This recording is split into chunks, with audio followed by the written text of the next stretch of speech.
Okay, today we'll be starting up with exercise 8.3. In this session, we'll complete the the question number 2 and and the further questions. So let's begin with question number 2. Convert each part of these ratios to percentage. The first part given to you is 3:1. So we have to find out the percentage of each part. So let's start. The sum is given to you as 3 plus 1. That is 4. We found the sum of the ratios as 4. Now we'll find out the percentage of 3. It will be equal to 3 is the ratio, 4 is the total number of part, multiply with 100. We will get the percentage. 4 will get reduced with it, and you got the value as 25 into 3%. That will make 75%. Now we'll find out the percentage of 1 in this ratio. 1 is the ratio, then 4 is the total part, sum that we got 4. We'll write it in the denominator, multiply it with 100. Now you will reduce it and we'll get the answer. So after reducing the value, you get the answer as 25%. So here we have converted each part into 75% and 25%. Let's start with the next part. So next part here is, so the second part in question number 2 is 2:3:5, and we have to find out the percentage of each part in the ratio. So again, we have to find out first of all the sum of these three ratios. So let's start. Now when you'll add the three ratios, it will come out to be 2 plus 3 plus 5. It will give you 10. So let's find out the percentage of each part here. The first part is percentage of 2 in the ratio. It is 2. That is the ratio. First ratio is 2. So 2 out of 10, 10 is the total. So I've written it in the denominator. Multiply it with 100, you'll get the percentage. When you'll reduce it, it will get reduced by 0 and 0 here. The zeros will get cancelled out each other. So you are left with 20%. So the percentage of 2 in the ratio is 20%. Now we'll find out the percentage of 3. Similarly, we'll find out the percentage of 3 in the ratio. It will come out to be 30%, and the percentage of 5 in the ratio, it will come out to be 50%. Okay, similarly, you have to find out the other two parts. Let's begin with question number 3. Let's move to the question number 3. The question number 3 is population of a city decreases from 25,000 to 24,500. Find the percentage decrease. So here in this case, earlier the percentage, actual number of people living in the city is 25,000, and the reduced number is 24500. We have to find out the decrease in the percentage. So let's begin with it now. So the solution for question number 3 is actual population is given to you as 25,000 and the decreased population is given to you as 24,500. Now we will find out what is the decrease in the population. So this is how we are going to find out the decrease in the population. We'll subtract the actual decreased population from the actual population, and it will come out to be 500 now.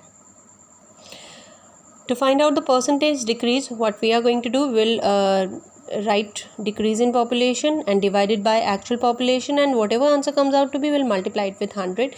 That will give you the decrease in the population. So let's start with it. The decrease in the population is 500. The actual population was 25,000. Multiply with 100. That will give you the population. Reduce the zeros. Here again 1 and 1 more go. It's 5 ones are 5, 5 5s are 25, 5 ones are 5, and 5 2s are 10. So the decrease in the population is 2%. So 2% come out to be your answer now. Let's start with the next question, question number 4. The question number 4 is Arun bought a car for rupees 3,50,000.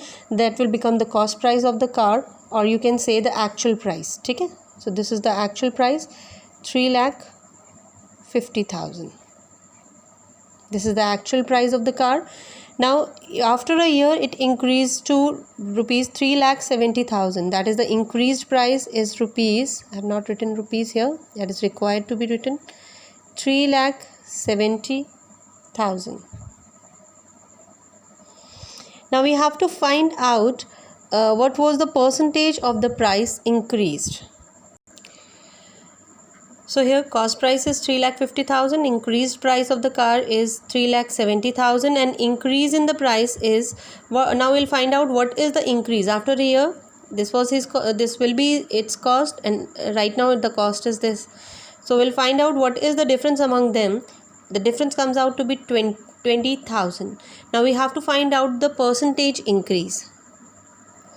So to find out the percentage of price increase, we have to use the formula here.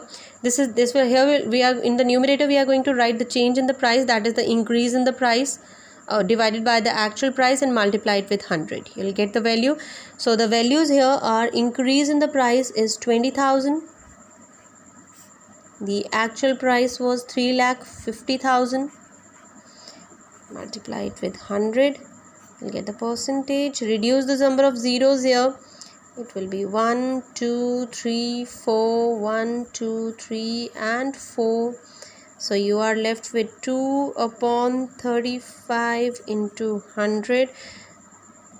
Now on solving, you will get 40 upon 7%. You can convert the improper fraction into a mixed fraction.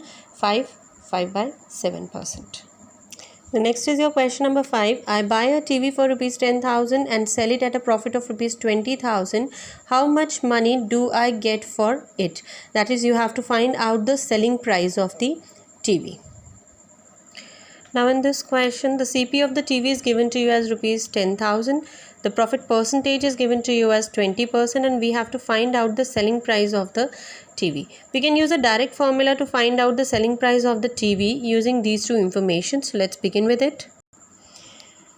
So we have the profit percentage. We can directly use a formula here. SP is equal to 100 plus profit upon 100 into CP. Here the profit will be the profit percentage. You cannot write the direct profit if you are having in rupees and all that. You cannot put up here. We'll put up the profit percentage here. So let's put up the values now. It's 100 plus profit percentage is given to you as 20 divided by 100 multiplied with CP. The cost price is rupees 10,000. So now when you'll solve it, it will come out to be 120 upon 100 multiplied with 10,000. Now solve it. 1, 2, and it goes 1 and 2. So you are left with rupees 12,000.